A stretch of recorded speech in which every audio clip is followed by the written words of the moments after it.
Binibenta na. Bahay ni Wamos, Antoinette Gale. Usap-usapan ngayon sa social media ang pagbebenta ni Wamos Cruz at Antoinette Gale del Rosario sa kanilang bahay.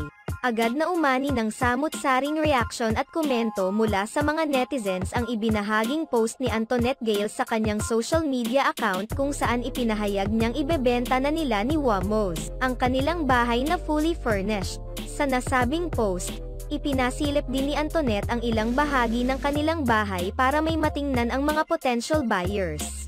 For sale. PMPO ako dito sa profile ko, fully furnished. RFs buying a new house, caption ni Antoinette sa kanyang post.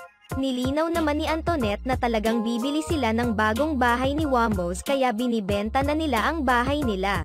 Sa kabila ng paglilinaw ni Antoinette, may ilang mga netizens pa rin na nagsasabi na ang pagpapa-opera ni Antoinette ang dahilan kung bakit nila ibinebenta ang kanilang ari-arian.